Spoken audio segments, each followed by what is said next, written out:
Well, Baylor's on another planet right now compared to, we are at the current moment. And I say that in a good way, meaning like they're so deep, they have such height, such great, tremendous guard play. And, I was even thinking crossing over conferences and having played a team of their caliber in recent years, and I can't really name a team. I mean, they definitely have Final Four potential. So credit to them and where they're at. But as we look at our team, one of the benchmarks is that they are the elite team. They are #1 in the nation for a reason, and that's what we're striving to be and where we're headed. So it was a good learning experience for us, as difficult as it was. To play in that game, in that environment, is also an NCAA tournament environment. The fans, it was packed in there, and the noise and all that stuff. So, we talked more about where we're going and being able for our returners to be able to handle an environment like that going forward in future years and things like that. How do you want this team to approach this game? You guys held TCU to a close one on the road, but now you have them at home. Well, close one, and when we did it without Zuri, so we're happy to have her back this time. And it's a team that's playing really hard defensively. That's the thing that stands out for me about TCU, is how aggressive and how hard they play defensively. But it was a close contest at their game. We had an opportunity to win the last 5 minutes of the game.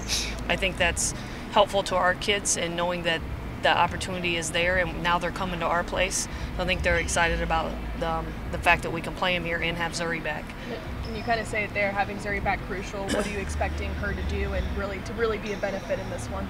Yeah, well, rebounding and defense are the two things that we want out of Zuri at the highest level. And obviously opportunities to score at the basket and free throws and things like that happen naturally for her within our system. But we want her to go in and get those rebounds that we were kind of missing at their place, and to really be a defensive presence for us. When you look at the month of February, though, how many just big-time opportunities do you see just with the way that you played a lot of these teams that you're going to see for the second time? Yeah, we spent a lot of time talking about that, because a lot of these teams are coming back into our house, and you have TCU, Oklahoma State, and West Virginia in particular that we played right down to the final minutes at their house on the road. One thing about February, however, is that everybody steps it up a notch, and that's the really challenging part about February. It's a month of separation. People are jockeying for NCAA tournament seeding or to get in the tournament, as TCU is fighting for. And it's kind of like, what are you fighting for? What are you battling for? And we had Coach Sharp come by and say a few great things to our team yesterday. And the thing with our team is we're in a much different situation. We're fighting for an opportunity to leave a legacy of the movement and the rebuilding of Texas Tech women's basketball, and they could be the group that does that. And can we get into a postseason tournament like the WNIT? And those things all still exist with these teams coming back into our house that we played so closely. But yet they will have stepped it up a notch, and we know that. And the challenge will be, are we capable of doing that as well with what we're working with? And that's what we really spent time talking about in the last couple of days. How do you approach encouraging and sort of teaching this team right now what it's going to take to be able to advance to the postseason, because none of them have been in a position like that before, and you and Coach Nick coming from a place where that was sort of the norm for your program? Yeah, well, I think it's hard because they haven't experienced it, and there's no better trainer than experience in life, I think. But for them, I think you've got to keep them focused on the excitement. One of the things Coach brought up yesterday is what if. So what if? Close your eyes and visualize. What if we're sitting in here in a locker room on Wednesday night with that win, and what if on Saturday after Oklahoma State, and then they start adding up, and then you're all of a sudden you're in that position to have that opportunity. You got to keep them excited about the potential of it, I think, is most important. But the reality of it still exists, that in the moment of play and in the moment of that toughness part of the game, are we going to step up, and are we going to match our will versus their will, our toughness versus their toughness? And that's uncharted water for us still. And I am excited that we do have these challenges and opportunities back here at home, and I'm excited to see how we respond.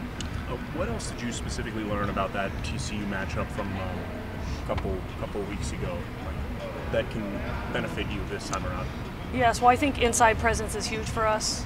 They don't have anyone Aaron or Brittany's size, so that's definitely something we want to take advantage of. Even if they send a double team, we have tremendous size there, and I think for them to score for us will be big. And then transition opportunities, we threw some away late in the game, and that's an area that we think that we can have success against them. And then defending the three-point line. They're not a high-volume three-point shooting team, but we let them get off a little bit against us, and that's something that we have to keep in check. Texas Tech announced the Ring of Honor for the initial class. Kind of no-brainers for the Lady Raider program getting in that first class. Do you have any input on that, or can you speak to those 3 ladies that are going in the first year? Yeah, well, information's coming to me because obviously I haven't been here very long, but I think, as you mentioned, they're no-brainers. Everyone that's associated with this program are aware of those 3 people, and I think it's tremendous that the athletic department has committed to putting this together for men's and women's basketball. They're so deserving, and it's exciting that we're going to have them here, and they'll be honored obviously at the men's game, but also the women's game, and it's going to be nice to look up there and have their names permanently a permanent fixture here in the arena forever. Work ethic, I feel like, is the thing that stood out the most. Regardless if you're going against a team that's more skillful than you or not, you should always be able to bring 3 things to the table. That's your energy, that's your effort, and that's your attitude. And I feel like we weren't able to bring all those 3 things to the table for 40 minutes straight against Baylor. So the one thing about that is you have to learn from it, and you grow from losses like that. And I feel like our team is moving towards a positive direction to grow from it. How do you approach this game? You held TCU close on the road, but now you have them at home. This time, obviously, it just goes back to 40 minutes all out. We had a lead going into the 4th quarter, so being able to sustain that, not just offensively, but also defensively. And I feel like that's what we need to do for 40 minutes, knowing personnel. We know the energy and also the experience that they're going to bring to the table. So whenever they bring that intensity into our home court, we have to match it, if not bring greater intensity for our team.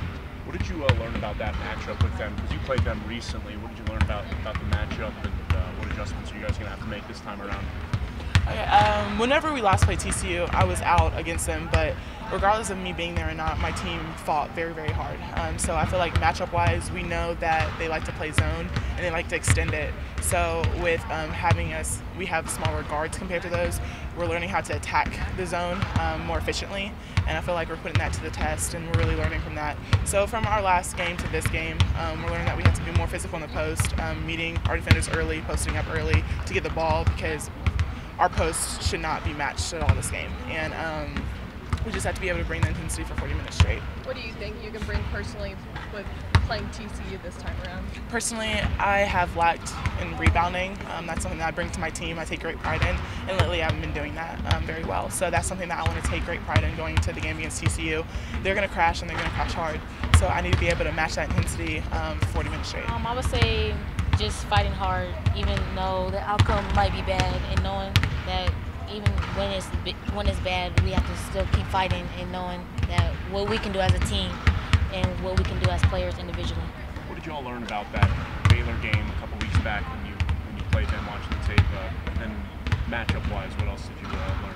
I feel like the first time we played them really well. We played defense really well. We communicated. That was a big adjustment from this game to last game. We shot really well too. So I would say I feel like we were more focused last game than this game. How beneficial will it be to have Zuri back against this TCU matchup? So I know she didn't travel the last time you guys played TCU on the road. Oh, it's going to be really good just because we all know what Zuri brings to the table, her rebounding and her ability to go up strong and finish the basket. So I feel like she'll have like a good presence in the game, and I feel like we'll do way much better and we'll pull this through.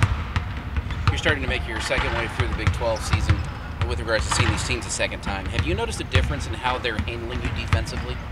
Yeah, they're face guarding me more, forcing me left. So that's what I have been practicing on, going left instead of just having them force me to just go on that with my dominant hand and take care of the ball in the most precious moments. How hard is that to change your play style, knowing that you have to adjust to the defenses that are coming when you're so used to being so comfortable going one way and then having to basically turn everything 180 degrees? It was a big adjustment just because it was in a short amount of time. But I feel like I've done a really good job of that, taking care of the ball in those moments and knowing that I have to go left instead of just thinking I can go right all the time. Just getting back to the level that we were at before past week. So that's been really the main thing, is getting back to the team that we are, hard workers and energy players. So. What are you expecting in this TCU matchup? You guys were fairly close with them, when you were on the road, but now you have them at home. Yeah, so we did really good against them on the road, but we just didn't finish well, and so that's the main thing that we have to do is like carry over that 4th quarter and turn it up to the next level. Can you get into a little more specifics about like finishing well? Like what specifically against TCU last time really stuck out that you guys need to work on and capitalize on? I think we weren't the attacker the last 4 minutes. We weren't as aggressive as we were the entire game, and so we'll just need to get back to that and not let up. Do you guys sort of approach the month of February as a really big opportunity, just because these are a lot of the games that the first time around you just barely missed it there at the end? Yeah, no, this is a very big opportunity. I think it's going to be really cool to see how we perform against teams that we've played again, and then just see how well we finish again against them. It'll be fun. Is it a game like Baylor, you just understanding that you're playing against a team that really could be playing in the national championship soon? I mean, how do you guys approach just overcoming, a game like that, knowing that there's multiple players that are going to be playing in the league someday? This is a team that's really the most elite that you guys have played. Yeah, it was really just to play and work on our individual skill set, to see how we hold up against these kind of players and better our game while we're playing them.